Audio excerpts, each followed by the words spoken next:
নিশ্চয়ই ড্রোন ক্যামেরার মাধ্যমে যমুনা টেলিভিশনের পর্দায় পাখির চোখে দেখতে পাচ্ছেন যে আজকের এই যে শহীদি মার্চ, সেই শহীদি মার্চের আয়তন, সেই শহীদি মার্চের দৈর্ঘ্য, সেই শহীদি মার্চের অবস্থান আপনারা নিশ্চয়ই দেখতে পাচ্ছেন। এই শহীদি মার্চে ছাত্র জনতার এই যে উল্লাস মাখা, আপনি একাধারে বলা যায় এই শহীদি মার্চ কর্মসূচির মধ্যে রয়েছে একাধারে শোক, এই শহীদি মার্চের পক্ষ থেকে রয়েছে একাধারে শোককে শক্তিতে পরিণত করার যে একটা আভাস, সেটা এই শহীদি মার্চের মধ্যে রয়েছে আনন্দ সফলতার মিছিল।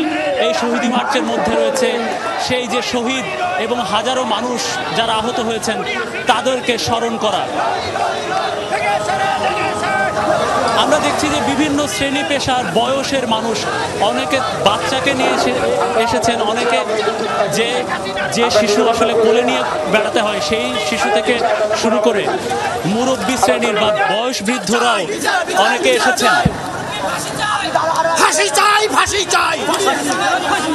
আমরা দেখেছি যে জুলাইয়ে যখন আন্দোলনটি শুরু হয়, সেই আন্দোলনে যখন গুলির ঘটনা ঘটে, সেই আন্দোলনে যখন বিভিন্ন জায়গায় হামলার ঘটনা ঘটে, সেই যে একটি ছোট ছোট দাবি ছিল, সেই ছোট ছোট দাবি একসময় বড় বড় দাবিতে পরিণত হয়।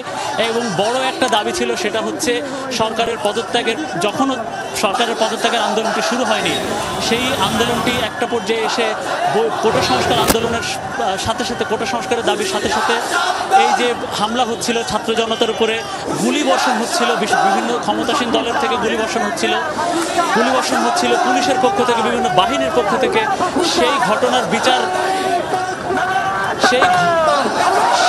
সেই ঘটনার বিচারের দাবিগুলো ছিল, সেই দাবি এখনো করা হচ্ছে এইসব মিছিল থেকে।